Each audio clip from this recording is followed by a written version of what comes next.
If you're here, you've probably just come through a hard conversation. Maybe it went better than you expected. Maybe it was a bit bumpy. Maybe you're still not sure how you feel about it. Whatever brought you here, today I want to walk you through a worksheet I created called Seeing Yourself Clearly.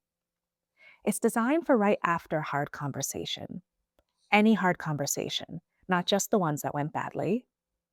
And its purpose is to help you see the whole picture of who you were in that conversation, not just the parts that went wrong. This is a free resource, and the link is pinned in the comments. Have it open alongside this video if you can, so you can work through it as we go. Before I walk you through each section, I want to say something about the premise of this worksheet, because it's a little different from what most conflict resources do. After a hard conversation, our attention almost always goes straight to what went wrong. The moment we said the wrong thing, the place where it got tense, the way we wish it had ended. And that pull is understandable. Our brains are wired to focus on threat and difficulty. But here's what I've noticed, both in my own life and in the work I do. The parts that went right were also real. The effort you made, the things you held back, the fact that you were there at all. And when we only focus on what went wrong, we're not seeing ourselves clearly. We're seeing a partial picture that tends to be harsher than the truth. And that isn't just about feeling better. Recognizing what you did well, honestly, not just as a feel-good exercise, is what builds the confidence and motivation to keep showing up for hard conversations. Without that, growth stalls. We start to believe the story we're just bad at this, and we stop trying. This worksheet is about building a more accurate story, one that includes all of it.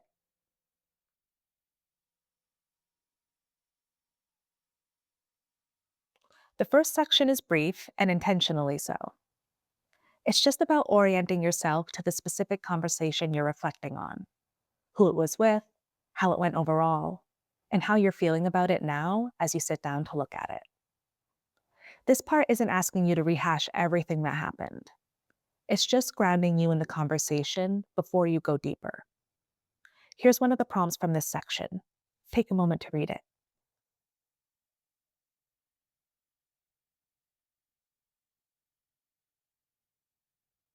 That one is worth sitting with for a moment before you write. Not just the surface feeling, the full texture of it. And here's what an honest response to that might look like for someone.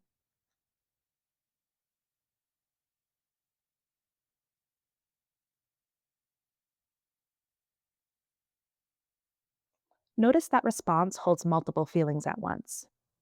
That's usually what's actually true. Whatever the mix is for you, that's the right starting point.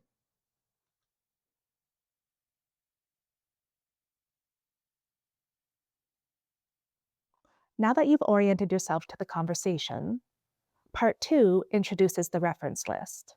And I want to spend a moment on it because it's one of the most important parts of the whole worksheet. It's a list of things people often do well in difficult conversations that tend to go unnoticed.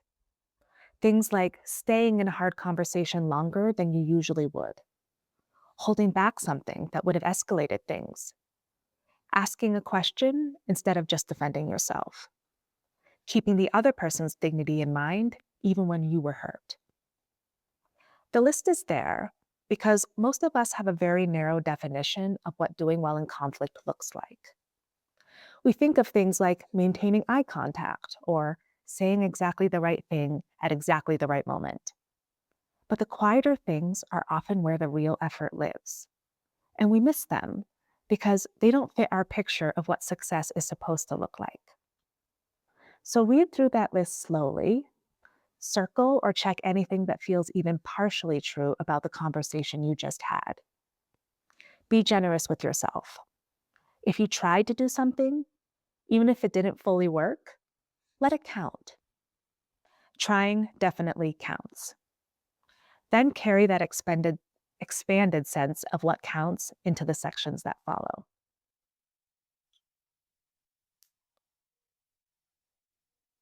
Part 3 is where you start putting things into your own words. Using the reference list as a springboard if it helps, this section asks you to articulate what you actually did well, or tried to do well, in this specific conversation. Here's one of the prompts from this section. Read it and take a moment before you move on.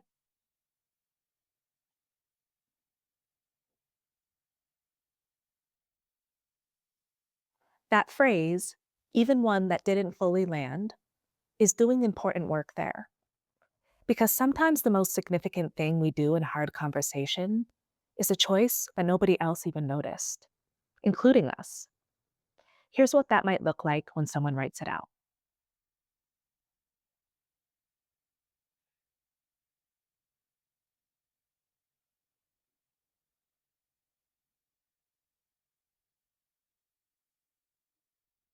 That's the kind of thing this worksheet is designed to surface: the invisible work, the choice that nobody saw but you.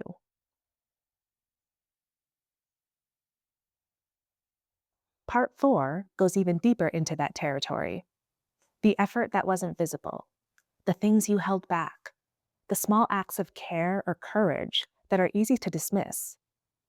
There's one prompt in this section I want to call particular attention to, because people find it surprisingly clarifying. Here it is. Take a moment with it.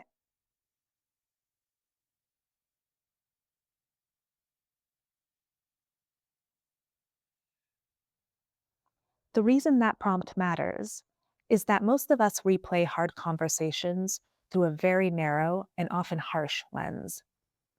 We zoom in on the moment things went sideways and let that become the whole story. But a fair observer, someone who saw everything, including all the effort, would tell a fuller version, not a softer version, a more complete one. Here's what that fuller picture might look like for someone who felt like they didn't handle the conversation well.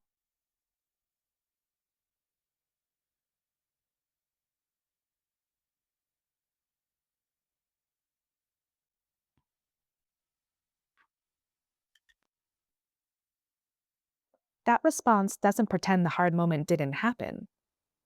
It holds it alongside everything else that was also true.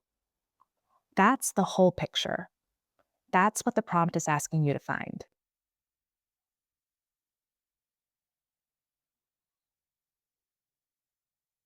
The final section asks you to connect what you noticed today to the longer arc of who you're becoming in conflict. Not who you were at your worst moment in this conversation, who you were at your most effortful. Here's one of the prompts from this section. Read it slowly.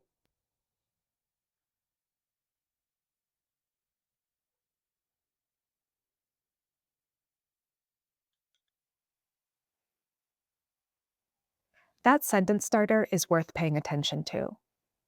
Starting with, I am someone who, rather than, I did okay this time, anchors what you noticed to who you are, not just to one conversation.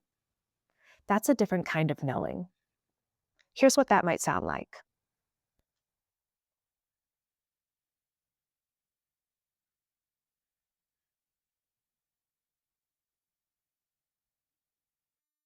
And the worksheet closes with a sentence completion I'd encourage you to say out loud when you get to it.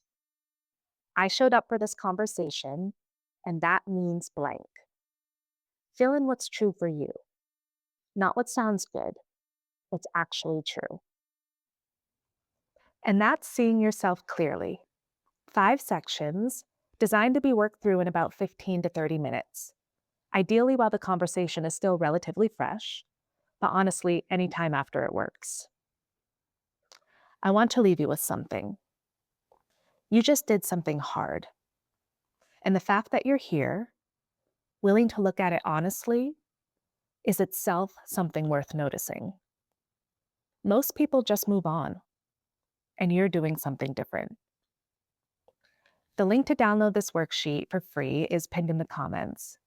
And if you want to go deeper, there are 2 other resources linked there as well: a worksheet for examining the beliefs you bring into conflict in the first place, and a visualization exercise with a guided meditation for preparing for hard conversations before they happen. They're all designed to work together. Follow if you're not already. This is exactly the kind of thing I talk about here. And I'd love to know in the comments, what was the quieter win you found? The one you almost didn't give yourself credit for? I'd love to hear it.